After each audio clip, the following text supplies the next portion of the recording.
성병의 특징상 병원에 안 오세요. 그게 문제입니다. 이제 조금 시간이 지나면 낫겠지 하시면서 그동안 어떤 후유증이 남길지 모르겠지만 잠복기가 있기 때문에 한 달에서 세 달 정도 있다가 검사를 하시는 것이 좋습니다. 무조건 가셔야 됩니다. 무조건. 증상이 없더라도 의심되는 관계가 있거나 아니면 피임이 없는 관계가 있었다면, 그리고 뭐 상대방이 뭐 증상이 있다면 무조건 진료를 보셔야 되고.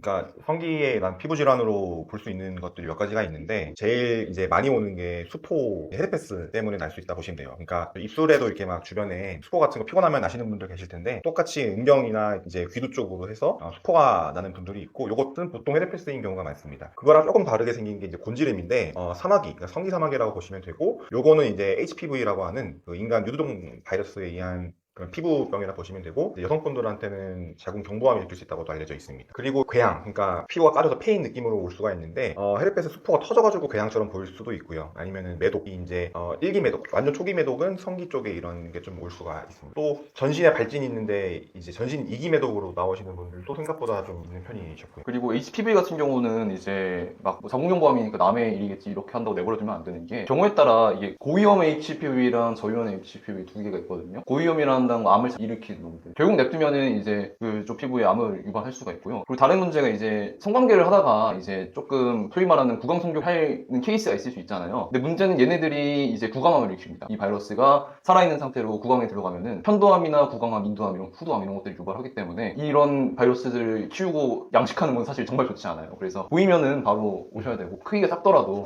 이제 퍼지지 않고 조기에 진압하는 게 훨씬 좋으니까 그렇게 알고 보시면 돼요. 보면은 저희가 피부에서 검사 나가서 원인균을 확인할 수가 있고, 또 뭐 연성화감이라고 되게 조금 드문 질환도 있긴 있습니다. 그래서 이런 것들을 좀 확인을 하실 수가 있고, 이게 막 저도 외래 보다 보면은 되게 헷갈리실 것 같긴 해요. 왜냐면은 이게 점이냐 사막이냐가 되게 애매하거든요. 그래서 점 갖고도 오시는 분도 있어요. 근데 그걸 전혀 좀 부끄럽다고 생각 안 하고 오히려 잘하고 있는 거라고 말씀을 드리고 싶어요. 그렇게 말씀드리기도 해요. 막 죄송합니다, 제가 점 가지고 괜히 아닙니다. 이거는 정말 이게 좋을 것 같아요. 예, 곤지름일 수도 있어요. 점이 아니라. 그래서 모양을 저희는 이제 계속 보다 보니까 이게 감별이 되는데, 사실 이거를 이제 안 보는 사람들은 당연히 모를 수밖에 없고, 뭔가 의심이 되면은 순간 의심이 돼서 맞다고 하면 치료를 하시면 되고, 아니면은 안심하고 돌아가시면 되기 때문에, 그거는 이제 안전 비용이라고 생각하시고 그냥 쉽게 오시면 될 것 같아요.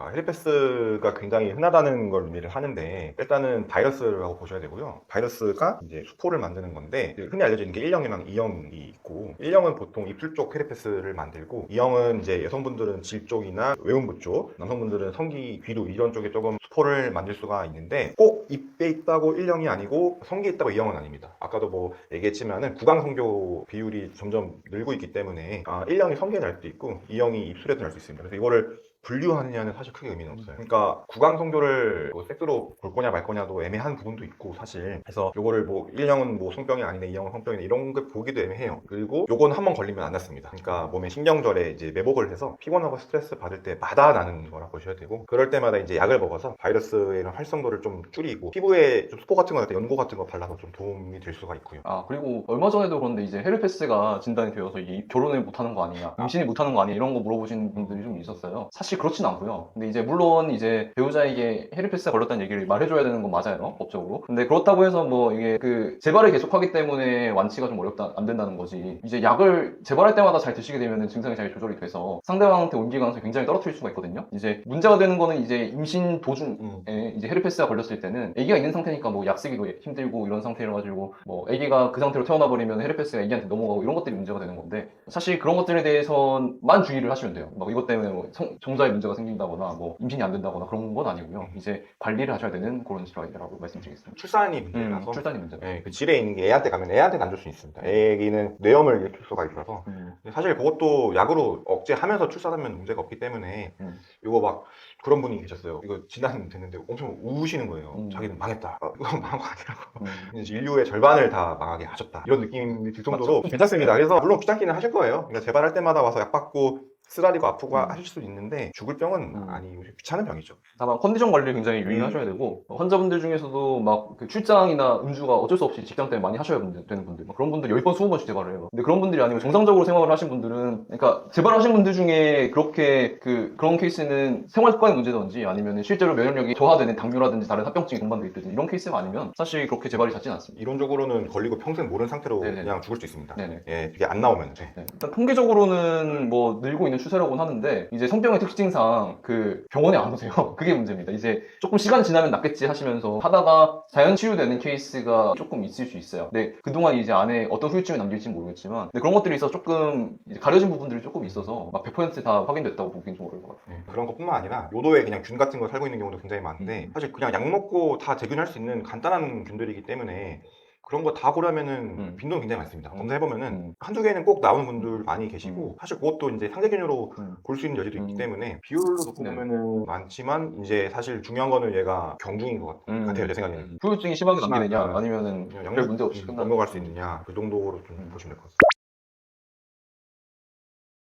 사실은 이제 저는 설명드릴 때 확률이라고 말씀을 드리거든요. 그러니까 에이즈에 걸린 사람과 한 번을 하냐 100번을 하냐 이게 차이가 한 번 할 때마다 걸리는 확률이 올라가는 거라고 보셔야 돼요. 그래서 꼭 한 번 한다고 꼭 다 옮기느냐 그런 거는 아니고 뭐 쉽게 생각해보면은 제가 예시로 든 게 이제 최근에 오징어 게임 2에서 러시안 룰렛 하는 거 되게 인상 깊게 봤는데 총알 이제 6분의 1 확률이라고 하잖아요. 근데 당연히 이제 서로 권총을 돌리다 보면은 맞을 확률이 더 올라가는 게 당연하게 이제 생각을 해보면은 성병도 그런 쪽으로 보시면 됩니다. 그래서 한 번 삽입한다고 꼭 다 걸리냐 그러지는 않고 성병에 걸린 사람들이랑 자주 관계를 맺으면은 그럴 때 이제 그 확률이 더 올라갈 수가 있다 이렇게 보시면 되고요. 아니면 또 다양한 사람들이랑 할 때도 올라갈 수가 있고요. 그래서 그런 음지에서 일하시는 분들이 뭔가 다양하게 하시는 분들이 조금 더 확률적으로는 잘 걸릴 수 있다 이렇게 보시면 될 것 같습니다. 콘돔이 그리고 상당히 많은 부분을 예방을 해서 뭐 콘돔 끼고 이제 안전한 파트너랑 얘기했을 때는 사실 그렇게 가능성이 높진 않고요. 뭐 콘돔을 잘못 꼈다든지 하다가 벗겨졌다든지 아니면은 이제 하는 방법이 좀 비정상적이라든지 이런 케이스가 아니라면은 이제 성관계 자체가 무조건 성병을 유발하고 이런 것들은 아닌 것 같아요. 좀 피임기구만 잘 쓰면은 많은 부분이 예방할 수 있다. 이게 잠복기가 균마다 조금씩 다 다른데 이제 요도의 염증을 일으키는 걸 알려진 균들 뭐 대표적인 게 이제 ing질균이나 클라미디아균 같은 게 있는데 그런 것들은 1, 2주 이내면 거의 대부분 검출이 됩니다. 소변으로 검사를 나가실 수가 있고요. 아까 처음에도 나왔던 피부 질환 있는 이제 뭐 매독이나 헤르페스 같은 경우는 피부에 있으면 피부에서 검체를 채취하면 됩니다. 요거는 그냥 생기면 오시면 되고 증상이 없는 그런 잠복기의 시기에서는 피 검사로 검사를 나가야 되는데 이제 몸에 항체가 생기는 게 시간이 조금 걸릴 수가 있습니다. 그래서 저희가 러프하게 말씀드리면은 보통 웰에서는 뭐 한 달에서 뭐 한 달 반 정도 말씀을 드리고 그래도 불안하다 싶으면 3개월까지도 와서 검사를 해볼 수 있다라고 말씀을 드리고요. 에이즈 같은 경우도 바로 걸리는 게 아니라 잠복기가 있기 때문에 한 달에서 3달 정도 있다가 검사를 하시는 것이 좋습니다. 그러니까 같은 질환이라도 검사하는 방법이 다 다르고 균별로 잠복기가 다 다르기 때문에 이게 어떤 검사를 하냐고 소변 검사를 하냐 피 검사를 하냐 피부 검사를 하냐에 따라서도 다를 수 있다 이렇게 좀 알고 계시면 될 것 같습니다. 이런 것들이 있어서 사실 이제 몇 가지 여쭤보는 게 있거든요. 마지막으로 성관계 하신 게 콘돔 없이 성관계 하신 게 언제쯤 되시냐 그리고 상대방은 증상 있으시냐 이런 것들을 여쭤보는데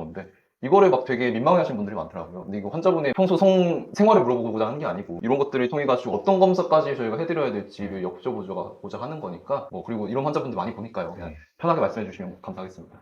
뭐 헤르페스 걸린 사람이랑 뭐 콘돔 없이 관계를 했는데 다음날 바로 오신 분들이 계세요. 그럼 안 나옵니다. 네. 나올 수가 없어요. 시간이 너무 짧습니다. 그러니까 그래서 저희가 물어보는 거고 저는 그런 것도 물어봐요. 여행 갔다 오신 분. 말 안 하려고 하죠. 네, 베트남, 태국 뭐 그러니까 일본도 그렇고 이제 그런 성병이 유행하는 어느 병이 유행하냐가 이제 나라별로 좀 다르기 때문에 그런 것도 저희가 좀 확인을 하는 편입니다. 그런 분들도 있으시지 이제 말을 하기 되게 민망하셔서 이제 뭐 실수로 봤다. 이런 얘기를 하시는 분들이 있는데 그냥 편하게 말씀해 주시면 됩니다. 저희는 하도 많이 보기 때문에 오히려 진단이 되게 어려워지기 때문에 이제 솔직히 말씀해 주시면 절대 유출시키지 않습니다. 일단은 제일 사실 안전한 거는 제균 확인될 때까지는 금욕을 하시는 게 안전합니다. 요도에 염증 일으키는 균들은 뭐 계속 말씀드렸던 것처럼 항생제 치료만으로 쉽게 완치가 됩니다. 일주일 먹는 약도 있고 한 번 먹는 약도 있고 뭐 3일 먹는 약도 있고 종류 다양한데 약 먹고 와서 검사해서 균 사라진 거 확인되면은 그 다음부터는 또 관계하시는 문제는 없으세요. 근데 다만 이제 헤르페스 같은 경우는 사실 이제 완치는 안 되기 때문에 고지를 하시는 것이 중요하고 피부 쪽에 증상이 없는 상태에서는 서로 합의하에 하시는 건 문제 없다고 보시면 되고요. 뭐 HPV 같은 경우도 마찬가지이지만 이지만 HPV 같은 경우는 이제 본질은 보이면 저희가 레이저로 다 지지고 태우는데 요거 아물 때까지는 근육하시는 게 좋으시고요. 근데 그런 분이 있긴 있었어요. 그러니까 그 애기 가지는 날 숙제일 직전에 가임기 건질은 직전에. 생겨가지고 오셔서 고민하다가 콘돔에 구멍 뚫고 하라고는 말씀드렸었어요. 너무 꼭 해야 된다면 그날에 꼭 해야 된다면 그러면은 레이저로 지진 부분은 여자 질에 안 닿게 그냥 구멍 뚫고 해봐라 이 정도는 말씀드렸는데 그것도 사실 공고 드리는 건 아니에요. 그것도 사실은 야매고 사실 어떻게 보면 뚫렸기 때문에 이게 옮을 수 옮을 수 있지. 있습니다. 확률이 낮았을 뿐이지 0%는 0% 아니니까. 뭐 무조건 해야 된다고 하면 뭐 우리가 뭐 그분을 묶어댈 수 있는 것도 아니고 어쩔 수 없는. 네, 뭐 그런 배란 유도제 맞는 분들도 계셔가지고 그런 거 하루하루가 소중하니까 꼭 이세를 갖는 미션이 있는 게 아니면 피하신 게 낫습니다. 예. 그리고 에이즈 같은 경우도 이제 이건 제가 이제 감염내과 교수님한테 들은 얘기인데 이게 엄청 무시무시한 질환으로 다들 알고 계실 텐데 에이즈 같은 경우도 요즘에 약이 잘 나와 있거든요. 그래서 옛날처럼 가수 퀸의 프레디 머큐리가 죽었잖아요, 에이즈 때문에. 근데 이제 요즘에는 바이러스를 억제하는 약들이 잘 나와 있어서 바이러스가 억제가 되면은 사실 피임을 안 해도 전염력은 없다고는 하시더라고요. 근데 사실 대신에 이제 상대방도 그 에이즈인 분과 정기적으로 성관계 군 가지시는 분이 먹는 에이즈 예방약이 또 따로 있거든요. PRE, 비프랩이라고 하는데 그런 것들도 이제 그 일반 병원에는 없어요. 그건 굉장히 큰 병원에 병원급에서 이제 그런 감염내과가 에이즈 전문으로 오시는 분들은 그런 것도 처방을 해주시니까 만약에 내 파트너가 에이즈이고 성관계를 어쨌든 계속 해야 되는 상황이다. 이런 경우는 에이즈 전문 감염내과가 있는 병원에 한번 가보시는 게 도움이 되겠습니다. 무조건 가셔야 됩니다. 무조건. 그러니까 일단은 증상이 없더라도 뭐 의심되는 관계가 있거나 아니면 피임이 없는 관계가 있었다면 그리고 뭐 상대방이 뭐 질염 증상이 있다면 이런 경우가 있을 때는 무조건 진료를 보셔야 되고 뭐 어떻게 그 자가 진단 키트를 구하시는 분들도 있더라고요. 사실은 보게 나와도 이제 PCR 검사를 정확하게 돌리는 게 중요하기 때문에 확진은 병원에서 이제 하셔야 됩니다. 그래서 자가 치료를 이제 한다고는 하는데 오히려 약제 부작용이 올 수도 있을 뿐만이 아니라 좀 어려운 그 균 이름일 텐데 그 마이코플라즈마 제니탈리움이라는 균이 있습니다. 요게 요즘에 또 우리나라에서 굉장히 약제 내성이 많아진 그런 균인데 요게 이제 약제 내성이 생겨서 먹어도 제균이 안 되면은 그러니까 전신으로 퍼지는 게 문제가 되실 수가 있으세요. 그래서 눈이나 심장, 뇌, 간, 피부 등등 전신으로 퍼질 수가 있어서 요거를 조기에 잡는 게 중요하고 특히나 그런 관계 고위험군 뭐 접대를 하시는 분이거나 아니면은 그런 직업군에 있는 분들은 정기적으로 검진을 받으셔야 되는 게 특정 다수랑 하기 때문에 언제 어느 균이 나한테 올지는 모릅니다. 그래서 그런 분들은 이게 또 정말 뭐 매독 같은 경우도 이게 심장이나 이제 뇌로 간 걸 제가 이제 3기 매독이라 하는데 요거부터 정말 답이 없습니다. 요거는 이제 2주 내내 항생제 주사 받고 있어야 되고 해도 후유증이 굉장히 큽니다. 근데 그냥 성기에만 있을 때는 주사 한번 맞으면 치료가 끝나거든요. 그러니까 정기적으로 검진을 받아야 되는 고위험군이시거나 아니면 의심되는 관계가 있으시면 무조건 오셔야 됩니다. 이거는 뭐 말하고 닳도록 얘기를 저희 해는 생각합니다. 그러니까 성병이 원인이 한 가지가 아니라 수많은 균이 원인이기 때문에 거기에 맞는 약을 적정 기간 동안 딱 써야 이제 항생제 내성 같은 상황이 안 발생하고 딱 맞춰 치료가 되는데 그냥 어림짐작으로 이렇게 치료를 하다가는 오히려 죽어야 될 균은 안 죽고 멀쩡한 균이 죽게 되고 그래서 오히려 멀쩡한 균이 자기가 있을 자리가 넓어 좋으니까 더 커지고 이런 이상한 상황이 발생할 수가 있으니까요. 이제 오셔가지고 꼭 바로 검사 결과에 따라서 알맞은 처방을 받으시는 게 제일 중요하다고 말씀드리겠습니다. 또 그 제일 많이 쓰는 항생제가 이제 도키사이클린이라고 하는데 이게 여드름 약이랑은 아예 병용 금기입니다. 되게 엄청난 약제 반응이 있기 때문에 근데 이런 걸 사실 당연히 모르기 때문에 여드름 약 먹고 있는데 이거 그냥 알아서 구해서 먹으면은 정말 문제가 더 커질 수도 있기 때문에 그런 거 다 감안해서 신경하죠. 신경 써서 진료 보셔야 됩니다. 위험한 접촉이 있었으면은 권고드립니다. 그러니까 정확히 말하면 이제 우연히 만난 원나잇이라 하죠. 그런데 뭔가 상대방이 같이 있는데 파트너는 괜찮아. 왜냐하면 내 파트너는 꾸준히 만나니까 증상이 나타나면 나한테 알려줄 거 아니에요. 이런 건 괜찮은데 사실 이제 원나잇 상대방은 이제 뭐 다음 날에 뭐 갑자기 막 성기에서 이상한 냄새가 나면서 할 수도 있는 상황인데 그런 것들이 추적이 안 되잖아요. 그러니까 그런 상황에서는 검사를 한번 하는 걸 권고드리고 그런 거 아니고 내 성관계했던 파트너가 이후에 나랑 계속 만나서 그 이후로 아무 문제가 없었다 하시면은 이제 크게 걱정 안 하셔도 됩니다.